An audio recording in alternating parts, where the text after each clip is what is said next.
안녕하세요. 자, 오늘은 좀 섬뜩할 수도 있는 미래 시나리오를 한번 같이 들여다볼까 합니다. AI가 우리가 바라는 대로, 아니 그 이상으로 엄청나게 발전했을 때 어떤 일이 벌어질 수 있는지에 대한 이야기인데요. 이건 시트리니 리서치가 제시한 일종의 사고 실험이에요. 그러니까 확정된 미래 예측이 아니라 만약에 라는 질문에서 시작하는 거죠. 바로 이 질문, 만약 AI에 대한 우리의 희망이 계속해서 맞았는데 그 결과가 사실은 재앙이라면, 이 도벌적인 질문에서 모든 이야기가 시작됩니다. 우리가 지금부터 파고들 이야기의 핵심을 딱 짚어주는 문장이죠. AI의 눈부신 성공이 역설적이게도 경제 위기를 불러올 수 있다. 와, 정말 생각만 해도 흥미롭지 않나요? 자, 그럼 본격적으로 한번 들어가 보시죠. 자, 지금부터 우리 다 같이 타임머신을 타고 미래로 한번 가보겠습니다. 2028년 6월. 이때는 이미 전 세계적인 경제 위기가 한창인 시점이에요. 우리는 이 미래에서 쓰인 가상의 메모를 통해서 도대체 무슨 일이 있었던 건지, 이 위기가 어떻게 시작된 건지 거꾸로 추적해 볼 겁니다. 그 미래에 메모에 적힌 첫 번째 충격적인 숫자, 바로 당시 미국의 실업률입니다. 10.2%. 이건 뭐 시장의 예상을 가볍게 뛰어넘는 정말 엄청난 수치였던 거죠. 그리고 실업률뿐만이 아니었습니다. 주식시장은 어땠을까요? S&P 500 지수가 2020년 10월 고점 대비 무려 38%나 폭락한 상태였습니다. 마이너스 38%. 이 두 숫자만 봐도 당시 상황이 얼마나 심각했는지 그냥 피부로 와닿지 않으세요? 이 상황을 설명하기 위해 여기서 아주 흥미로운 개념이 하나 등장하는데요. 바로 유령 GDP입니다. 이게 뭐냐면 AI 덕분에 생산성은 엄청나게 올라가서 국가 경제 지표, 즉 GDP는 막 성장하는 것처럼 보여요. 그런데 그 돈이 실제 사람들, 소비자들 주머니로는 전혀 흘러들어가지 않는 거죠. 기업은 돈을 엄청나게 버는데 그 돈이 실물 경제를 돌지 않고 어디론가 그냥 증발해버리는 거예요. 마치 유령처럼 말이죠. 아니, 그럼 도대체 이 위기는 어디서부터 시작된 걸까요? 다시 시간을 좀 되돌려서 2025년 말로 가보겠습니다. 모든 문제의 시작점이었던 소프트웨어 산업, 여기서부터 한번 차근차근 따라가 보죠. 이 타임라인을 보면 위기의 시작이 아주 명확하게 보입니다. 자, 보세요. 2025년 말에 코딩을 해주는 AI, 즉 에이전트 AI가 기하학적으로 발전합니다. 이게 시작이었어요.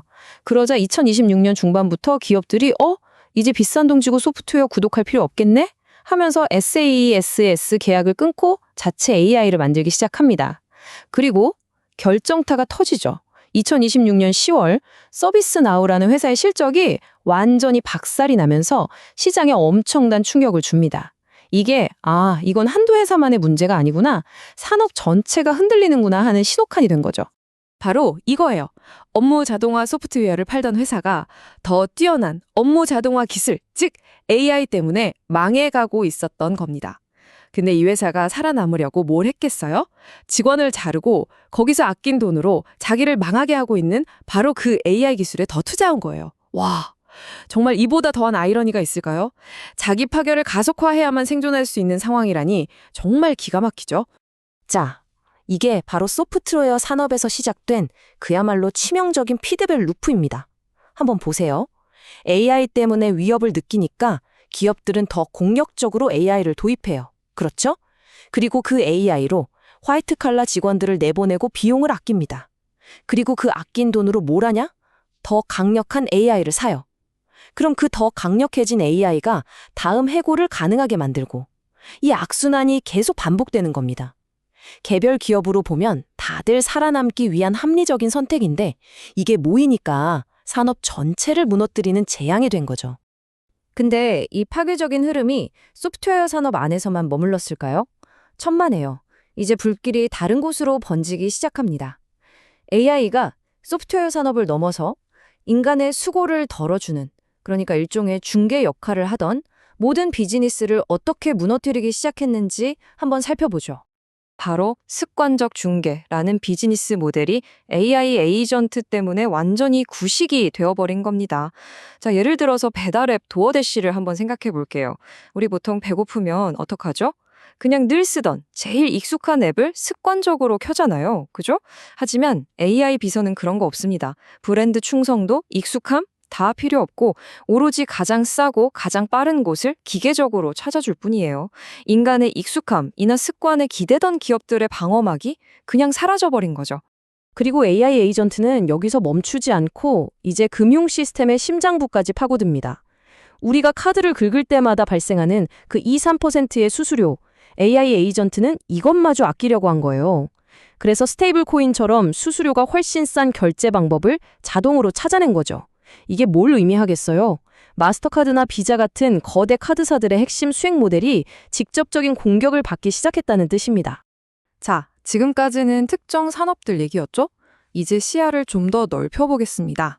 이 화이트 칼라 일자리 감소라는 문제가 어떻게 특정 섹터의 리스크를 넘어서 경제 전체를 위협하는 시스템 리스크로 번져나갔는지 그 과정을 따라가 보겠습니다. 흔히들 기술이 발전해도 새로운 일자리가 생기니까 괜찮아 라고 하잖아요. 근데 이 시나리오에서는 이번에는 다르다고 말합니다. 왜 그럴까요? 이 표를 보시면 바로 이해가 돼요. 과거의 ATM 같은 기술은 인간을 돕는 도구였어요. 그래서 단순 업무는 대체됐지만 은행원들은 더 고부가 가치 업무로 옮겨가면서 일자리가 오히려 늘었죠. 하지만 AI는 인간을 돕는 도구가 아니라 인간 지능 자체를 대체해버립니다. 심지어 인간이 옮겨갈 만한 새로운 업무 영역까지 AI가 더 빨리 배우고 발전해버리는 거예요. 이게 결정적인 차이입니다. 한 사람의 이야기가 이 상황을 아주 아프게 보여줍니다. 세일즈포스에서 연봉 18만 달러, 우리 돈으로 2억 원이 넘게 받던 시니어 프로덕트 매니저가 있었어요. 근데 AI 때문에 일자리를 잃고 결국 우버 운전을 하면서 연 4만 5천 달러를 벌게 된 겁니다. 소득이 4분의 1 토막이 난 거죠. 이게 바로 임금 압축 현상입니다.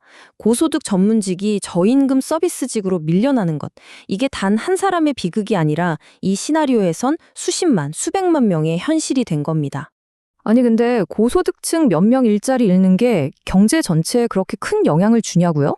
이 차트를 한번 보세요. 이게 진짜 핵심입니다. 미국 전체 소비자 지출의 무려 65%가 소득 상위 20% 사람들 지갑에서 나와요. 나머지 80%의 사람들이 쓰는 돈을 다 합쳐도 35%밖에 안 되는 거죠. 그러니까 돈 많이 버는 이 사람들이 해고당하거나 혹은 불안해서 돈을 안 쓰기 시작하면 어떻게 되겠어요? 소비자 경제 전체가 그냥 꽁꽁 얼어붙을 수밖에 없는 구조인 겁니다. 그리고 이게 바로 경제 전체를 침체의 늪으로 끌어들인 두 번째 악순환, 바로 지능 대체 스파이럴입니다. 아까 소프트웨어 산업 루프의 확장판이라고 보시면 돼요. AI가 고소득 화이트 칼라를 해고하죠. 그럼 이 사람들이 지갑을 닫으니까 소비가 줄어들어요. 소비가 줄어드니 기업들 매출이 떨어지겠죠? 그럼 기업들은 이익을 지키려고 어떻게 할까요? 또 AI를 도입해서 비용을 줄입니다. 그럼 또다시 해고가 일어나고 이 파괴적인 순환이 멈추지 않고 계속 가속화되면서 경제 전체가 디플레이션의 소용돌이 속으로 빠져드는 겁니다. 결국 이 불길은 금융 시스템으로까지 옮겨붙습니다. 2027년 9월 파이낸셜 타임즈에 이런 헤드라인이 뜹니다. 젠데스크 부채 계약 위반. 젠데스크는 고객 서비스 소프트웨어로 아주 유명한 회사였어요. 그런데 AI가 고객 응대 업무를 점점 더 잘하게 되면서 이 회사의 핵심 사업이 말 그대로 증발해버린 거죠. 결국 회사가 대출금을 갚지 못하는 디폴트 사태에 빠졌고 이게 사모 신용시장에 수십억 달러짜리 폭탄을 터뜨린 겁니다. 그러니까 핵심은 이거예요. 우리 금융 시스템 전체가 사실은 고소득 화이트 칼라 직장인들은 안정적으로 오랫동안 돈을 잘 벌 것이다라는 아주 단단해 보이는 가정 위에 지어진 집과 같았던 겁니다. 그런데 AI가 나타나서 그 집의 가장 중요한 기둥을 뿌리째 뽑아버린 거죠. 그러니 어떻게 되겠어요? 13조 달러, 우리 돈으로 거의 2경 원에 달하는 미국 모기지 시장 전체가 와르르 무너질 위험에 처하게 된 겁니다. 자, 여기까지가 2028년의 암울한 미래 시나리오였습니다. 이제 이 가상의 미래에서 빠져나와서 다시 현재로 돌아올 시간입니다. 이 이야기가 오늘 우리에게 던지는 경고는 과연 무엇일까요? 하지만 여러분, 우리는 지금 2028년 6월에 있지 않습니다. 바로 오늘 여기에 있죠. 지금까지 우리가 살펴본 이 끔찍한 미래는 아직 일어나지 않았습니다. 이건 정해진 운명이 아니에요. 오히려 우리가 지금부터 어떻게 하느냐에 따라 충분히 피할 수 있는 일종의 경고등 같은 겁니다. 이 사고 실험이 우리에게 던지는 핵심 메시지를 정리해보면 이렇습니다. 첫째, 우리 경제는 인간의 지능은 귀하다는 전제 위에 세워져 있었어요. 근데 AI가 그 지능을 무한 복제하면서 그 전제가 무너지고 있다는 것. 둘째, 각자 살아남지 위해 내리는 합리적인 결정들이 합쳐지면 모두를 파멸로 이끄는 재앙이 될 수 있다는 것. 그리고 마지막으로 우리의 금융 시스템이나 사회 제도는 이런 기술의 변화 속도를 전혀 따라가지 못하고 있다는 겁니다. 이미 과거가 되어버린 세상에 맞춰 설계되어 있다는 거죠. 결국 이 모든 이야기는 하나의 거대한 질문으로 이어집니다. 인류의 경제는 인간 지능의 희소성을 기반으로 만들어졌습니다. 이제 그 희소성이 끝나가고 있는 지금, 우리는 그 다음에 무엇을 만들어야 할까요? 정말 우리 모두가 함께 고민해야 할 숙제가 아닐까 싶습니다. 이 질문을 여러분께 남겨드리면서 오늘 이야기는 여기서 마치겠습니다. 감사합니다.